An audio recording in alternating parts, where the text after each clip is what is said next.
It's murder and wine. Des meurtres et du vin. L'abus d'alcool est dangereux pour la santé, à consommer avec modération. C'est qui, modération? Hey, and welcome back to Les meurtres du vin. .com. Ça n'existe pas. .org. .org, oui. .fr. On donne. C'est fait ça, que ça. c'est ça. Oui, c'est vrai. Oui, c'est pas... Ah oui, c'est vrai. C'est pour des assos de .org? Ouais, les organisations. Ah, ok. Je crois que c'était autre chose. Bon, j'ai rien compris. Voilà. Bon, après une petite pause d'une semaine pour vous et d'un café pour nous. C'est ça. Qui était bien nécessaire. Qui était bien nécessaire. On s'est fait des copains au café. Oui, c'était une bonne pause comme on aime dans un village du sud de la France. Mais pour vous qui vous en souvenez pas trop, on est partie 2, donc je vais vous faire un petit récap quand même. Donc pour rappel, pour ceux qui n'en ont pas besoin, je peux passer direct, mais le récap, il est pas bien long. Donc ce crime a eu lieu le 15 novembre 1959 dans la petite ville de Holcomb, au Kansas. Et ça a coûté la vie à 4 membres de la famille Clutter, brutalement assassinés dans leur ferme rurale. Herb Clutter, un fermier très respecté, sa femme Bonnie, vivaient avec leurs 2 enfants adolescents, Nancy et Kenyon, dans une communauté paisible où les crimes violents étaient pratiquement inconnus. La tranquillité de leur vie a toutefois été brisée lorsque 2 anciens détenus, Richard Dick Eugene Hickok, pour le nom entier, Dick Cock, et Perry Edward Smith sont rentrés dans leur maison avec l'intention de les voler.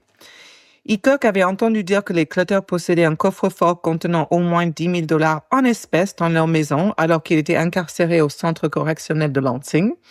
Il avait appris cela d'un co-détenu qui avait travaillé comme ouvrier agricole dans la ferme des Clutter appelée River Valley Farm plus de 10 ans auparavant.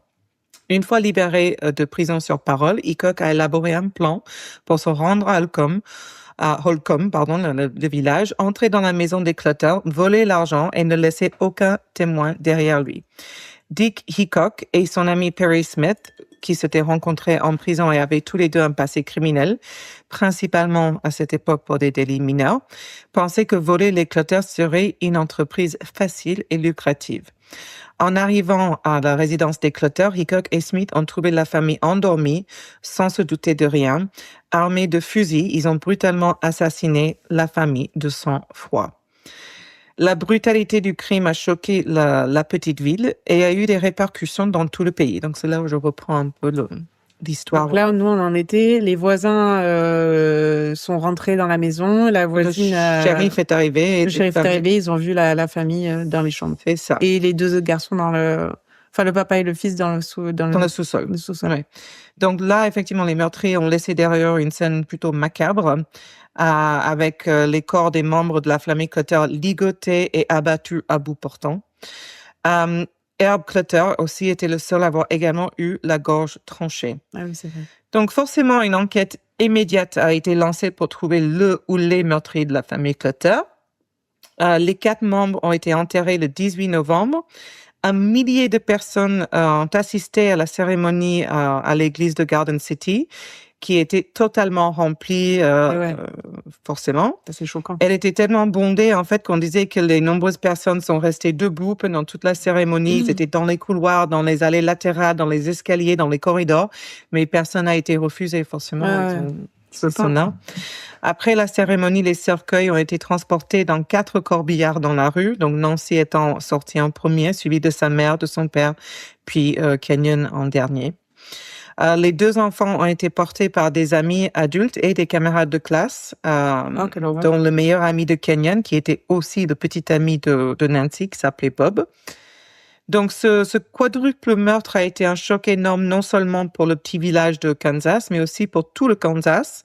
Et la grande question, forcément, qui tous les gens se posent, c'est qui a pu commettre cet acte et pourquoi? En fait, il semblerait pour les gens, et je le conçois, inconcevable que ça soit des inconnus qui soient venus à la ferme pour rentrer dans la maison et qu'ils aient assassiné ces 4 personnes innocentes. Surtout qu'il ne manque rien dans la maison, comme j'avais dit. Et en fait, la seule chose qui manque dans la maison qu'ils ont réussi à retrouver, c'est une paire de jumelles et la radio de Kenyon. C'est les seuls objets disparus. de la Ça. maison. Et peut-être quelques dollars, 5 à 10 dollars, quelque chose comme ça qu'ils auraient trouvé peut-être dans un sac. Mais du coup, ils n'ont pas eu les fameux 10 000 $? Non, attends, j'y arrive. Pardon. En fait, clairement, au début, c'est juste ces deux objets qu'on se rend compte qui ont été prises, les jumelles et la radio. Et forcément, il est évident que personne Ça a n'aurait aucun assassiné sens. toute une famille pour ces deux objets-là. Non. Surtout que j'avais dit, il y avait de l'argent dans une enveloppe pour l'église C'est une bague avec des qui diamants. était intacte. Aucun de ces bijoux n'avait disparu. Donc, le petit ami de Nancy, Bobby, et c'est le premier suspect, ce que je trouve tout à fait logique parce que c'est le dernier à avoir vu la famille vivante. Donc, ça, je Oui, conçois. bien sûr. Mais d'après les enquêteurs, qui se sont dit au début, peut-être que Herb était pas très heureux que Nancy sorte avec lui parce qu'il est catholique alors que eux sont méthodistes, tu vois. Donc, c'est juste la première chose qu'ils vont se dire.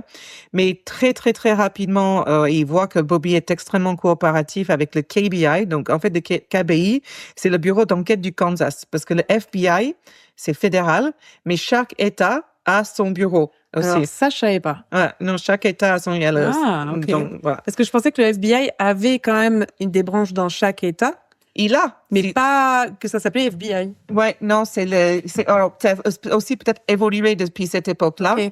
Mais en tout cas, ils ont un bureau posté dans D'accord. chaque État. Et donc, Bobby va passer par le détecteur de mensonges qui va réussir. Et l'un des enquêteurs qui s'est entretenu avec Bobby va très tôt l'écarter de la liste des suspects. C'est vraiment dommage parce que même s'il est écarté, ça n'a plus son importance parce que sa réputation est totalement ruinée. Ses camarades de classe ne le regardent plus, surtout plus comme avant, et il va même devoir changer d'école en raison de la manière dont il a été traité après les meurtres. Donc, Affreux. ça c'est horrible. C'est une victime supplémentaire. C'est ce que j'allais dire. Donc, la première vraie théorie qui va se dégager, c'est que Herb Clutter devait avoir un ennemi, peut-être quelqu'un dans la communauté agricole qui se sentait lésé par Herb et ceux qui en faisaient une sorte de meurtre par vengeance. OK. Cette rumeur fait tellement peur à la communauté et à la famille que la deuxième fille aînée va changer de nom de famille quelques semaines avant son mariage parce qu'elle craint que quelqu'un va se prendre à elle. Parce il pensait que c'est vraiment la famille. C'est cette rumeur qui va se répandre qu'en fait, ils ont des ennemis dans la famille. Ok. Et peut-être qu'elle sera encore une victime. Wow. Il y a d'autres rumeurs qui circulent. Tu peux imaginer la quantité de rumeurs qui vont circuler après une telle scène. Donc, par exemple, il y avait le sujet d'aventures extra-conjugales, des rancunes à l'encontre de la famille. Mais en fait, tout ça, c'est que spéculation. Et clairement, nous savons aujourd'hui qui a vraiment été impliqué. Donc, on va parler un peu de la scène du crime et ce que les enquêteurs ont trouvé en l'examinant. Donc, Nancy, la fille, est retrouvée dans sa chambre, allongée sur son lit, face au mur. Elle porte son pyjama et un peignoir. Ses mains étaient attachées derrière son dos et il semblait que le cordon utilisé pour l'attacher provient des stores vénitiens. Okay. Ses chevilles étaient également attachées et elle avait une blessure par balle à l'arrière de la tête. Il y avait du sang sur les meubles et les murs autour d'elle. Et en fait, tout portait à croire qu'elle avait été abattue à bout portant, encore une fois, parce que bon, la blessure devait leur dire ça. C'est la seule à avoir été abattue par derrière. Donc, elle n'avait donc rien vu venir. Et ça a laissé penser que c'était son petit ami au début qui n'a pas voulu la regarder en face. Ce que je comprends comme théorie initiale. Dans la chambre principale, au bout du couloir à l'étage supérieur, ils ont trouvé le corps de Bonnie, la maman. Elle était également sur son lit et là, ses mains étaient attachées, mais devant elle et non derrière. La corde qui liait ses poignets descendait jusqu'à ses chevilles, les attachant ensemble et tout ça attaché au pied du lit. Elle avait sa chemise de nuit blanche et était tuée d'une balle dans le côté de la tête. Kenyon a été retrouvé dans le sous-sol, allongé sur un canapé. C'est le seul à pas porter de pyjama, mais le jean et un t-shirt blanc. Il avait été ligoté de la même manière que sa maman Bonnie, puis il était attaché au canapé sur lequel il était allongé. Herb, le papa, a également été retrouvé dans le sous-sol. Il gissait sur un grand morceau de carton dans la chaufferie. Le carton avait été déplacé sur le sol, on suppose, pour plus de confort. Alors, ça semble bizarre ou étrange de vouloir les mettre à l'aise avant de les assassiner comme ils l'ont fait. Mais c'est pourtant ce qui s'est passé parce qu'ils ont également placé un oreiller sous la tête de Kenyon. Ok. Donc, Herb a été retrouvé sur ce morceau de carton qui était couvert de sang. Là, c'est la scène la plus sanglante et c'est lui qui a subi le pire. Et c'est une autre raison pour laquelle beaucoup pensent ou pensaient qu'il s'agit d'un meurtre par vengeance ou d'une personne qui nourrissait une rancune. Parce que sinon, pourquoi autant de colère? Autant de haine, oui. Autant de haine envers Herb par rapport à la reste de la famille. Herb avait son pyjama rayé, sa bouche était scotchée. Le scotch avait été enroulé quand même autour de sa tête. Et ils ont vu un tuyau au-dessus de sa tête où se trouvait un morceau de corde qui indiquait qu'à un moment donné, pendant le calvaire, il avait été attaché à ce tuyau. Mais c'est pas comme ça qu'ils l'ont retrouvé au final. Alors, même si Kenyon ne portait pas son pyjama, il semblerait qu'il soit sur le point d'aller se coucher ou qu'il était déjà au lit. Oui, qui s'était endormi tout habillé, car ses lunettes ont été retrouvées dans sa chambre et on disait qu'il les portait toujours. D'accord. Donc, il avait été dans sa chambre, il avait enlevé les lunettes. Il allait se mettre au lit, quoi. Voilà. Donc là, en fait, c'est ce qu'il voit la police en arrivant. Donc, on suppose que les intrus étaient entrés dans la maison alors que tout le monde ou presque dormait. Il n'y avait aucun signe de résistance de la part des membres de la famille, aucun signe de lutte, aucune blessure défensive, ce qui donnait vraiment l'impression qu'ils avaient suivi les instructions données par le ou les intrus.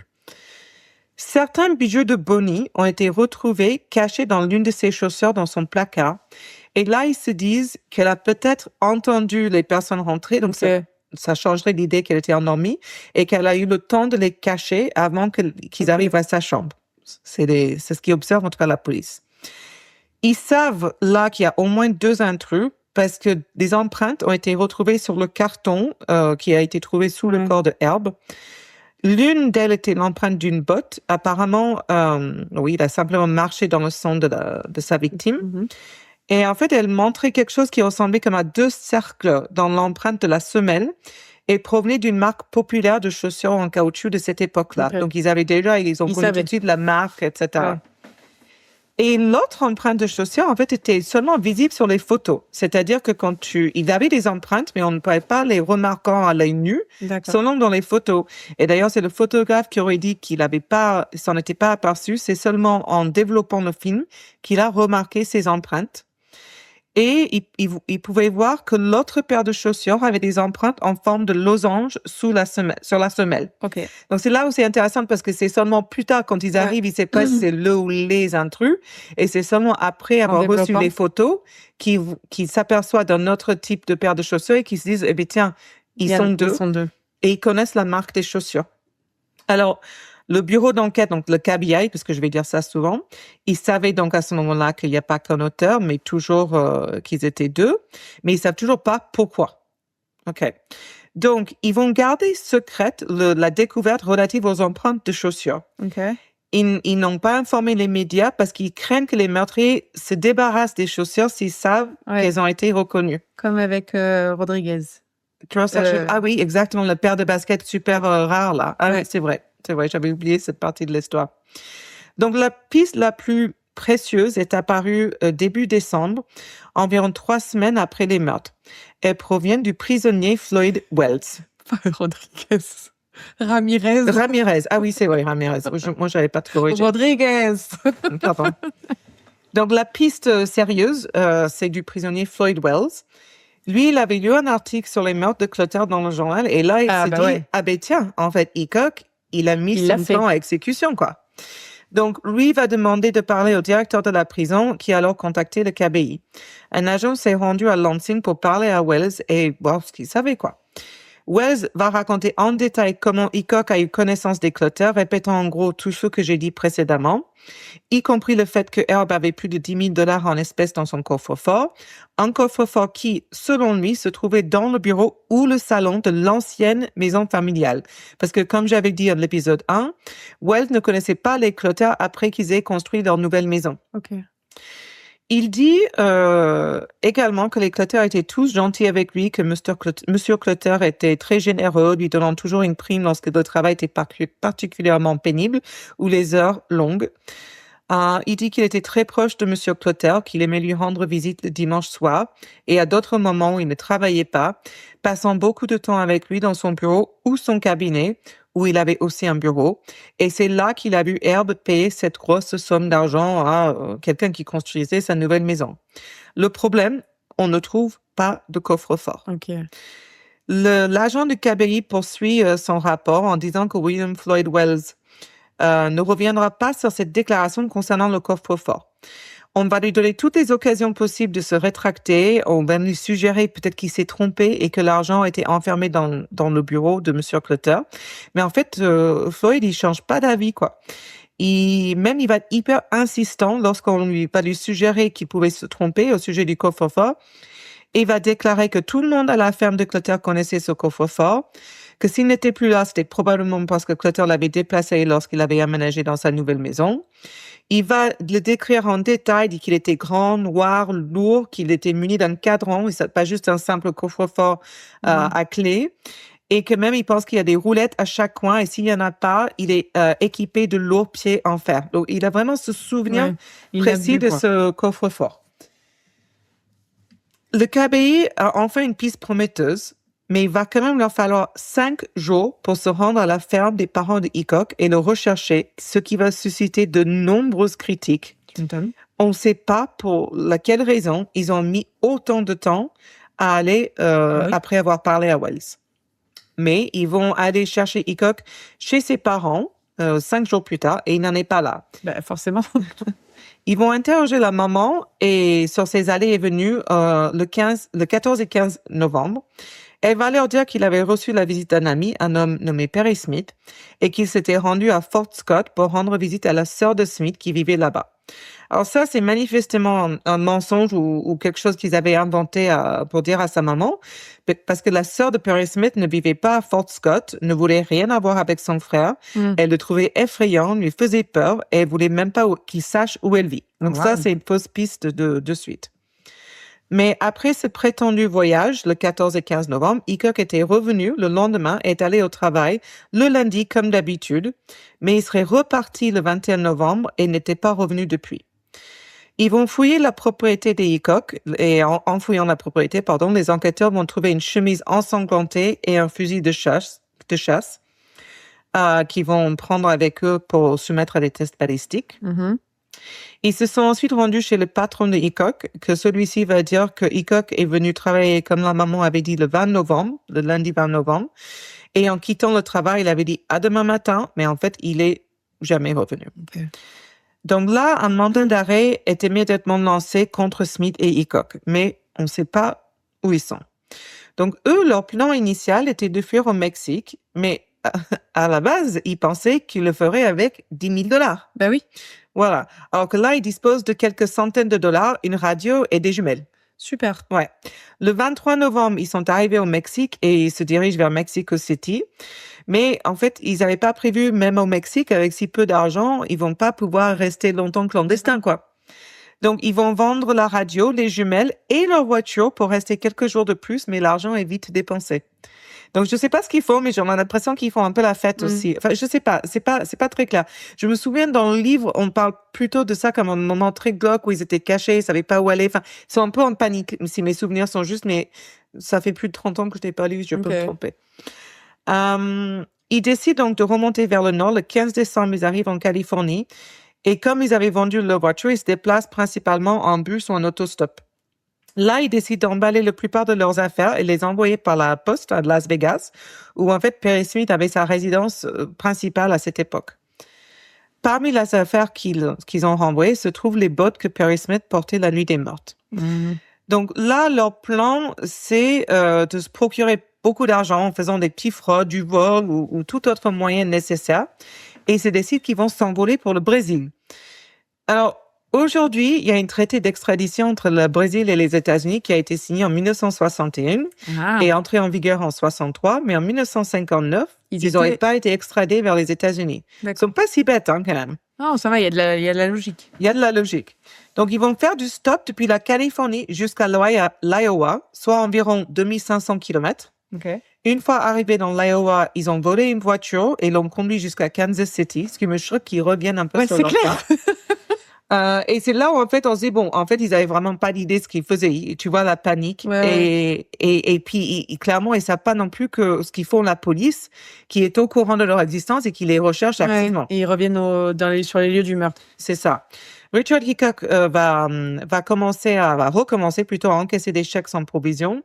Il va réussir à avoir genre $500, ce qui représente quand même $5,000 aujourd'hui, donc c'est pas mal. Okay.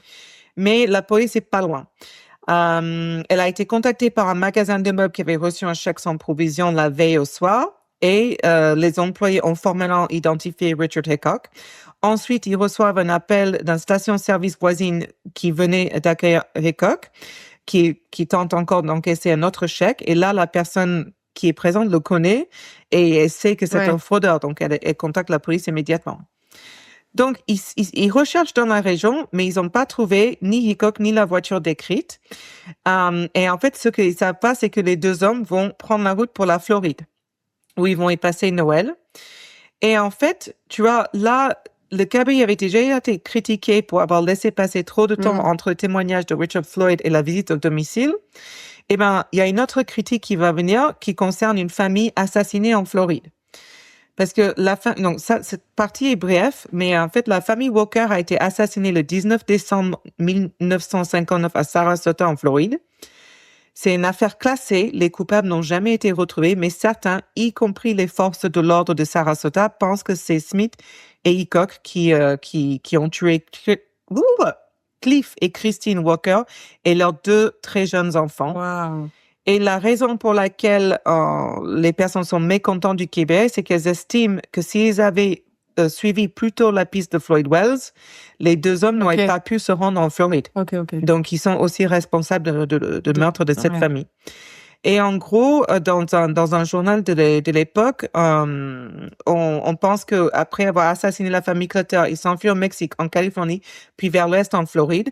Et lorsqu'ils sont arrivés là-bas, ils ont pas d'argent. Donc, on les a vus à plusieurs reprises en Floride, dans les garages, à des stations-service. Ils recherchent un emploi de mécanicien.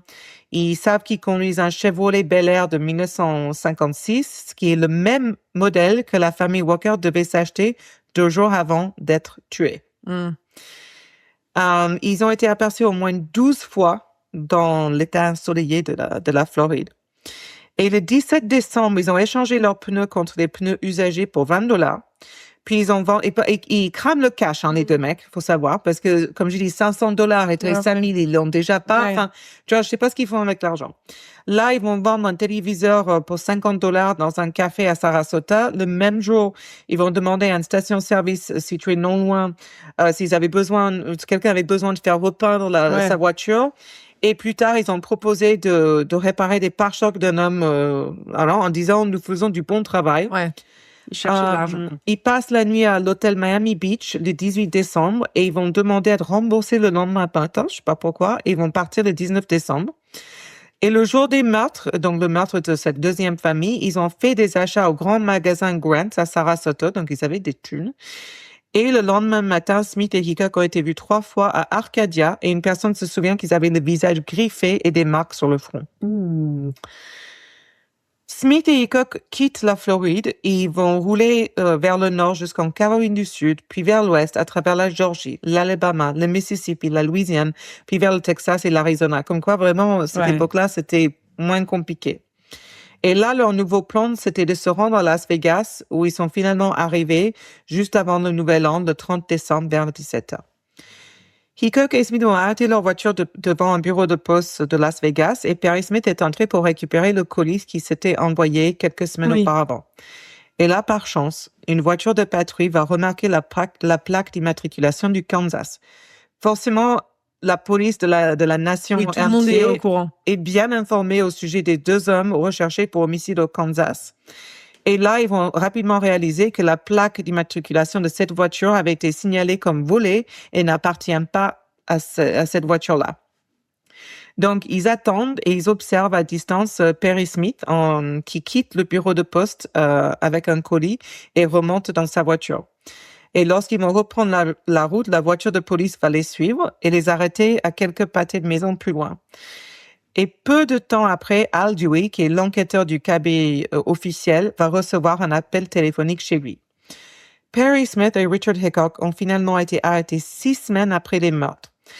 Et important, le colis que Perry Smith venait de récupérer avant son arrestation contenait des bottes dont les semelles étaient identiques à celles trouvées sur les lieux du crime. Putain, incroyable. C'est incroyable parce que imagine qu'ils avaient été arrêtés avant de récupérer le colis. T'as quoi comme preuve? Cette preuve disparaît. Oui, bien sûr. Donc c'est une preuve hyper importante. Bah ouais. Et donc vraiment une chance Après, je incroyable. trouve que les flics ont été bons là-dessus. Moi parce aussi. que déjà, que toutes les polices soient au courant aux États-Unis à cette époque-là, c'est quand même super rare parce que chaque État Même a son- aujourd'hui, Oui. et puis on a vu dans des histoires qui se passent après. Ted Bundy, il s'en est sorti parce qu'il faisait des États différents et les policiers n'étaient absolument pas au courant de ce qui se passait. Donc déjà, ça, je trouve ça incroyable qu'ils aient vu une voiture avec une plaque du Kansas et que du coup, ils aient eu la réflexion de chercher, etc. Enfin, déjà, franchement, bravo. Est-ce qu'il y avait autant de meurtres de tueurs en série à cette époque-là aussi? Enfin, je sais pas, c'était une autre époque, donc je pense que la recherche pour cette crime de cette famille devait, je sais pas. Je sais pas du tout. Je suppute. Non, ben, tu supputes donc. Comme d'habitude. Donc, Al Dewey, l'enquêteur principal et tous les autres vont s'envoler pour la Las Vegas tout de suite pour parler à Smith et Hickok, puis les ramener au Kansas. Une fois arrivés à Los Angeles, les agents vont interroger les 2 suspects séparément. Hickok, lui, commence à parler de suite, en disant tout de suite, c'est Smith qui a tout fait, il a tiré sur les 4 victimes, j'ai rien à voir avec le mort de la police, alors que tout ça, c'est son plan. C'est clair. Enfin, voilà. Quel enfoiré. Et lui, j'étais juste là pour le vol et pour l'argent du coffre-fort qui n'existe pas. Alors, Perry Smith, oui, il reste silencieux jusqu'au retour au Kansas, où apparemment ils sont conduits dans 2 voitures séparées. Et cela est intéressant. Il aperçoit de l'autre voiture Richard Hickok en train de faire blablabla, blablabla. Et c'est là qu'il dit, bon, je vais peut-être commencer à parler. Il y a pas de problème. Il parle, je vais parler. Voilà. Donc, ils finissent tous les deux par avouer ce qui s'est passé et qu'ils ont tous les deux participé au meurtre. Ils sont rentrés par la porte non verrouillée du bureau de Herb Clutter, situé à l'extrémité ouest de la maison moderne de 2 étages. Ils ont trouvé Herb dans son lit, qui est la seule chambre de rez-de-chaussée. Tu sais, c'est des couples de l'époque qui dorment pas ensemble. Ah ouais. Et qui est juste au nord de son bureau. Alors, là, Herb va leur dire, je n'ai pas de coffre-fort. Donc, ils vont l'amener à l'étage où dorment Bonnie, Kenyon et Nancy, qui étaient tous au lit. Et là, il va en fait les rassembler et les enfermer dans la salle de bain de l'étage. Donc, Smith va fouiller la maison et Hickok, il monte la garde, en fait, à l'étage. Et c'est pendant la fouille que Smith va prendre la radio portable dans la chambre de Kenyon et les jumelles et les placer dans sa voiture. Là, dans ça, peut-être qu'ils ont trouvé 5 à 10 $. Et c'est là qu'il va faire une grosse partie de l'histoire qui choque les gens que tout ça est arrivé pour une paire de jumelles, une radio et quelques $. Ouais, parce qu'il a même pas pris l'enveloppe. Non, et dans cette panique qu'ils ont clairement, c'est professionnel, ils vont passer à côté des enveloppes pour l'église, des diamants, enfin, et clairement. Ils sont en mode panique, il faut coffre-fort.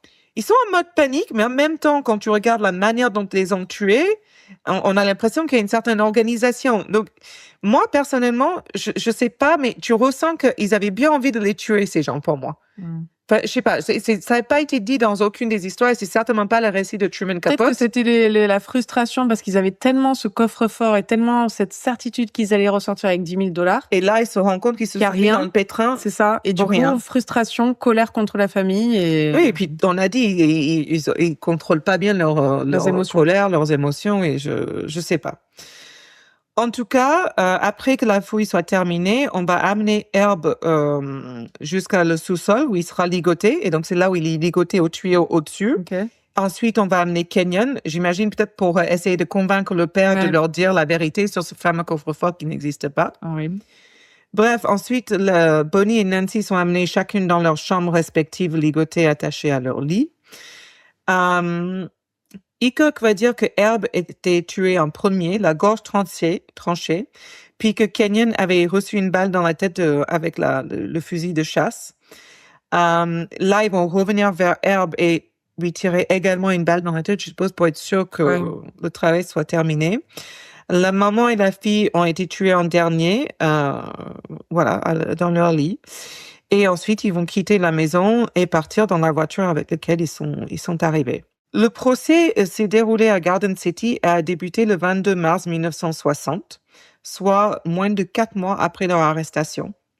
Donc, C'est rapide, moins de 6 mois après les faits. C'est rapide. La défense va tenter de déclarer les deux accusés inaptes à subir leur procès, mais le juge va rejeter ces demandes de la défense visant à faire subir des tests psychologiques approfondies. Mm-hmm. Il va simplement nommer 3 médecins généralistes locaux, en plus, qui n'avaient, parce qu'il n'y avait pas de psychiatre, et ils ont procédé à un bref examen, genre, voilà. Et ensuite, les 3 médecins vont dire qu'ils sont sains d'esprit, quoi. Il y avait un effort de la défense pour inclure des résultats d'un psychiatre plus expérimenté de l'hôpital psychiatrique de l'État. Dans son diagnostic suggérait des signes de maladie mentale chez Smith et un impact possible des blessures à la tête subies par Hickok dans son passé, qui aurait pu avoir un impact sur son comportement, mais cet avis ne sera jamais présenté au jury. Mm-hmm. En fait, il y avait une test de l'époque qui s'appelait le test McNaughton, et les deux l'ont passé avec succès. Et en fait, c'est un peu compliqué, mais en fait, si j'ai bien compris, ce test était strictement appliqué pour déterminer la santé mentale, selon laquelle un accusé est considéré comme sain d'esprit s'il a suffisamment de capacité mentale pour comprendre ses actes au moment où il commet un crime, D'accord. reconnaître qu'ils sont répréhensibles et admettre qu'ils violent les droits de la victime. Okay. Mais conformément à la loi, le psychiatre n'était autorisé à donner son avis que sur la santé mentale ou l'aliénation mentale, si on veut, de l'accusé au moment de leurs échanges. Donc forcément, ça n'a aucun sens. Ça n'a aucun sens. S'il ne peut pas affirmer quel était son état d'esprit au moment d'esprit, ça sert à rien. Donc ça ne servait à rien à l'époque. Bon. Donc, il n'a pas pu parler de la capacité mentale de ces 2 hommes. Donc, le verdict est rendu le 29 mars 1960 et les 2 ont été reconnus coupables et condamnés à mort par pendaison. Wow. Les jurys n'ont mis que 30 minutes pour rendre leur verdict. Convaincus que les 2 hommes étaient coupables, les preuves étaient claires, la décision n'était pas difficile et en plus, les 2 avaient avoué. Là, on est dans une situation... Là, le job était facile. Voilà. Richard Hickok va se plaindre après que le procès n'était pas équitable, ce qui a conduit à une enquête sur le procès. What? Et plusieurs plaintes sont déposées, notamment le fait que le procès n'avait pas été déplacé hors du comté. Là, je dois avouer, moi, je suis d'accord. Je pense qu'un procès équitable, si c'est vraiment stipulé par la loi, ne devrait pas avoir lieu dans la communauté où 6 mois auparavant, une des familles d'un village de 200 personnes a été abattue. Je suis complètement d'accord. Ton jury est déjà connu. C'est biaisé, ouais. C'est lourd. Moi, je suis entièrement... Et puis, je pense que c'est même pas le problème. Tu les aurais déplacés plus loin ou dans un état d'à côté, leur rendu, le verdict aurait été le même. Pareil. Mais je suis d'accord. Voilà. Donc bon, c'est difficile de justifier ça. En plus, il y a un des jurys qui s'était prononcé contre la peine de mort dans cette affaire. Donc ça pose problème parce qu'ils ont été, oui. Parce que du coup, tu peux pas mettre la peine de mort s'il y en a un qui est pas d'accord, c'est ça? Je sais pas du tout, mais normalement, ça doit être à l'unanimité. C'est ça. Oui. Donc, il y a eu 4 appels et des retards dans l'exécution de la peine de mort. 4 appels, oui. Et des avocats experts ont tenté à 3 reprises de porter l'affaire devant la Cour suprême, mais à chaque fois, le cour a refusé, estimant que c'est simplement pas nécessaire. Tout est clair. Oui. Aucun des 2 n'est considéré comme fou au sens juridique au terme du moment. Du coup, en quoi tu t'amènerais ça à la Cour suprême? Non, ouais, ils sont d'accord avec toi. Donc, le 14 avril 1965, 5 ans après avoir été retenu coupable, Hickok et Smith ont été pendus à la prison de Lansing. Oh, wow! Alors, pour ceux qui s'intéressent à ce genre de choses, le dernier repas de Perry Smith et Richard était composé de glace à la vanille, de crevettes géantes frites, d'oignons frits, de pain à l'ail, de fraises et de crème fouettée, de Coca-Cola et de 7-Up. Beaucoup de friture, quand même. C'est un peu gras, tout ça. C'est pas bon pour le transit. Ouais, c'est pas vraiment de ça qu'ils vont s'inquiéter. Franchement, j'aurais pu faire ça en 3 parties, mais je me suis dit que c'était Ah ouais, trop. carrément. Mais il y a quand même plein de choses que je n'ai pas encore abordées. Par exemple, leur séjour en prison, leur passage dans le couloir de la mort, qui sont vraiment des parties intéressantes de l'histoire aussi. Mais la dernière chose dont je vais quand même parler, c'est l'implication de Truman Capote dans toute cette affaire, et c'est pour ça que je raconte cette histoire. En fait, pour ceux qui connaissent pas Truman Capote, si tu connais, c'est un grand écrivain américain qui était très mondain, très connu. C'était une célébrité en lui-même à cette époque-là. En 1959, peu après les meurtres, il est à New York parce que il habite à New York, dans le mondain new-yorkais, et il lit le journal et il tombe sur un article qui attire son attention. Et c'est un article super court, mais ça concerne ce meurtre mystérieux de Herb et sa famille. Et là, il dit qu'il a pensé à cet article pendant le reste de la journée, puis il a repensé un peu le lendemain. Et là, il se dit, parce qu'il est aussi journaliste, il publie beaucoup dans les différents journaux de l'époque, il fait des histoires courtes, il fait quelques romans, enfin, il touche un peu de tout en tant qu'écrivain. Je pense qu'il est le cas de beaucoup d'écrivains à cette époque. Et donc, il se dit, mais je vais aller au Kansas pour écrire un article sur l'impact de ce crime sur cette petite communauté agricole. Il sera accompagné d'une de ses meilleures amies, Harper Lee. Je connais Harper Lee. L'auteur de Ne tirez pas sur l'oiseau moqueur. Le To Kill a Mockingbird. Oui, exactement, To Kill a Mockingbird. Et t'imagines comme voir ces 2 personnes arriver dans ce petit village a dû faire sensation. Incroyable. Ouais. En plus que il faut voir Truman Capote. Donc, il est gay. Il est hyper flamboyant, il est petit de taille, il a une voix toute petite et aiguë, il porte un peu comment il s'appelle le rocker, il a une écharpe énorme. Enfin, il est de toutes ses couleurs, Truman Capote. C'est pas Kansas, quoi. Ben, en fait, ce qu'il faut savoir, c'est qu'il est très charmant et il retrouve ses origines dans ce même type de lieu. Okay. Il avait une histoire que j'avais beaucoup aimée quand j'étais petite. En fait, il avait été pas exactement abandonné par ses parents, mais en fait, je crois c'est ses tantes qui se sont occupées de lui. Okay. Et il a fait plusieurs histoires courtes, pas exactement des histoires vraies, mais c'était une fiction, mais des choses qui ressemblaient à sa vérité. Et une année pour faire de Christmas pudding, tu sais, le gâteau avec les fruits confits. Horrible, oui. Moi aussi, j'aime pas. C'était pendant la prohibition et dans cette histoire courte, il raconte où, en fait, du coup, aller voir l'alcool, ils avaient très peu d'argent. Et avec sa tante, ils avaient leur petite caddie comme pour aller au supermarché où ils allaient voir chaque personne, ils devaient faire du troc pour avoir chaque partie du gâteau pour le construire avec elle. Wow. Et pour lui, c'était son souvenir d'enfance. Il était très pauvre, il n'avait pas beaucoup de famille. Il raconte ça avec une imagerie, avec une certaine beauté. Ouais. Alors qu'il devait pas en avoir beaucoup autour de lui. Donc, tu voyais déjà son imaginaire. Je pense qu'il était très exclu par les camarades jeunes. Enfin, t'imagines, je sais plus s'il était du Caroline ou quelque chose comme ça. En tout cas, d'un endroit où être gay, c'était pas ça. C'est pour ça qu'il s'est beaucoup plus retrouvé à New York. Bien sûr. Mais du coup, en disant ça, je le dis parce que il se retrouve dans ce village au Kansas, mais il a dû comprendre le fonctionnement de ce type de lieu et savoir très vite comment aborder la communauté. Peut-être, oui. Donc, il a été accepté assez rapidement. Au début, les habitants forcément voulaient rien avoir avec eux, mais il a réussi à se lier d'amitié avec eux et aussi il s'est lié d'amitié avec Al Dewey, l'agent principal de cette enquête. Et en fait, lui et Harper Lee se trouvent chez les Dewey quand ils reçoivent l'appel annonçant l'arrestation de Smith et Hickok. Incroyable. Donc, c'est probablement pour ça qu'il a obtenu autant d'informations privilégiées, parce qu'il traînait tout le temps chez cet agent. Donc, en fait, au départ, il part pour faire juste un article centré sur les victimes de Herb et sa famille. Et en fait, une fois l'arrestation effectuée, il va rencontrer Hickok et Smith. Et là, le ton de son projet change complètement. Quand tu lis le livre, tu comprends qu'en fait, Truman avait un vrai faible pour Perry Smith, en fait. Et là, Richard Hickok, il est décrit dans le livre comme étant beaucoup plus brutal, un peu dépourvu d'empathie. Mais Smith est dépeint sur un jour beaucoup plus favorable. Et c'est vraiment l'un des problèmes que beaucoup de gens vont avoir avec le livre, parce qu'il montre cette empathie, entre guillemets, pour ce meurtrier.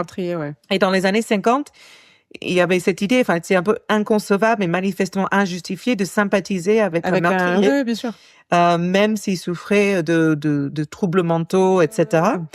Et on sait qu'aujourd'hui, ça a beaucoup changé la manière dont on voit les choses, mais beaucoup de gens à cette époque, ils pensaient que quelque part, Capote l'excusait Ok. pour ça. Oui, il n'y avait pas de Alors, zone grise permise, quoi. Ouais, mais je pense pas qu'il a excusé. Je pense qu'il s'est vu quelque part dans Perry Smith. C'est-à-dire, il voyait ce côté très vulnérable, très artiste qui avait Perry Smith, et que quelque part, à certains égards, il avait vécu une vie similaire, et que pour un oui ou pour un non, leur vie aurait été les mêmes, ouais. Ouais, il y a des similarités. Sa vie aurait pu être différente. Donc, il a une profonde empathie, ce que je pense est quand même la marque aussi d'un artiste. Et quand on est surtout écrivain et quand on crée ces personnages, ou on écrit un personnage, on doit essayer quelque part de les comprendre. Ouais. Donc, son application a forcément rendu cette affaire beaucoup plus importante qu'elle n'en l'aurait été. Les meurtriers sont devenus plus connus. Et le célèbre même photographe de mode Richard Avedon va prendre les portraits de Smith et Hickok dans le couloir de la mort. Ouais. Et donc, tu pourras regarder ces photos et les inclure.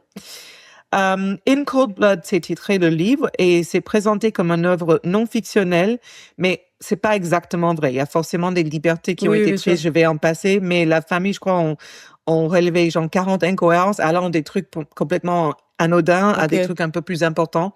Mais bon, ça, je pense que c'est... In Cold Blood. Ouais, In Cold Blood, c'est un super livre. Ok. Je saute un peu. Donc, ce qui est intéressant dans ça et ce qui est marquant quand tu lis l'histoire, c'est que Truman Capote est vraiment investi dans ce livre et il a connu lui-même un profond désespoir émotionnel et psychologique après l'avoir écrit. C'est-à-dire que le processus de recherche et d'écriture du livre a pris plusieurs années parce que forcément, il est allé au Kansas avant même que les deux soient arrêtés. Et là, il va s'impliquer dans la vie de ces personnes du village, les meurtriers, les événements autour de cette famille. Et en fait, il va les interviewer plusieurs fois, régulièrement dans le couloir de la mort. Et vraiment développer, presque une amitié, on pourrait dire. C'est normal. En fait, pour moi, c'est le premier livre true crime que j'ai jamais lu, non fictionnel, je veux dire. Et il m'a vraiment marqué, comme tout ce qu'il avait écrit, quand même, Capote. Mais quand même, je me dis que je devrais le relire parce que la lecture d'un livre en ado et la lecture d'un livre en tant qu'adulte sont deux choses vraiment différentes. Ça change vraiment son perspective, en tout cas, sur une œuvre d'art. Mais ce que je trouvais, ça c'est mon opinion, mais je trouve ça intéressant que dans l'ère du temps, dans les années 50, ce livre était très en avance, considérant les meurtres comme des êtres humains qui ont mal agi, ils ne peuvent pas être excusés, mais on peut notamment voir leur humanité. Bien sûr. Voilà. Ce qui est important aussi. Et c'est très important. C'est regarder l'humanité des gens, que ça soit nous ou un autre, c'est intéressant, quoi. Oui, et puis surtout qu'on parle tellement, c'est tellement des choses horribles que de voir que toutes les personnes ont quand même une part d'humanité, ça donne une petite lueur d'espoir, on va dire. Certes, oui, c'est vrai. Et Capote sait rapidement que le livre va se terminer avec l'exécution des deux hommes. Et comme il avait noué ce lien avec eux, il va lui-même lutter contre la dépression. Il va devenir... je pense qu'il buvait beaucoup. Il y avait beaucoup de drogue qui tournait à New York à son époque, mais là, ça devient vraiment presque la toxicomanie. Ouais. Et en plus, il a une pression énorme parce qu'il y a énormément d'attentes suscitées par ce livre. Et tout ça va avoir des répercussions. Par exemple, son amitié avec Harper Lee, elle va pas plus vouloir être amie avec lui. Et donc, aux publications de Sang-Froid in Cold Blood en 1966, était salué par la critique et connu un succès commercial, consolidant la réputation de Capote en tant qu'auteur révolutionnaire. Mais ce poids émotionnel de cette expérience va contribuer à sa détérioration de sa santé. Et si tu as jamais vu le film qui retrace sa vie avec un acteur qui est aussi mort... il a 3 prénoms, 2 prénoms. Oui, j'adore cet acteur. Wow, il était fabuleux. Et je n'ai pas vu Magnolia. Ouais, j'ai pas vu le film où il a fait Truman Capote. Ah, mais il faut le voir. Il est magnifique. Putain, je l'ai pas. Mais attends, je le retrouvais. Mais incroyable ce mec. Ouais. J'aimais beaucoup ce mec. Mais ce film retrace la vie de Capote, mais elle passe vraiment la plupart du temps à montrer cette période de sa vie en particulier. Ce que je trouve un peu dommage, parce que c'est sur la partie de sa... Philip Seymour Hoffman. Philip Seymour Hoffman. Et c'est ça le moment de la vie de Capote qui était le plus médiatisé, mais il avait une vie vraiment tellement intéressante qu'ils auraient pu passer du temps sur autre chose, mais c'est pas le cas. Malheureusement, au cours des années suivantes, ça continue et il a du mal à reproduire en plus de succès. Et je crois que d'ailleurs que c'était son dernier roman. Ah ouais? Ouais. Et c'était vraiment une période aussi difficile pour lui qu'il finit mort, lui aussi, à l'âge de 59 ans seulement. Ce qui est jeune. Ce qui est très jeune. Et d'ailleurs, ils ont interviewé un de ses amis qui a déclaré que Capote avait dit après l'exécution que quelque chose était brisé en lui et il va dire « je ne peux pas vivre sans eux », ce qui montre à quel point il était impliqué et touché dans cette histoire.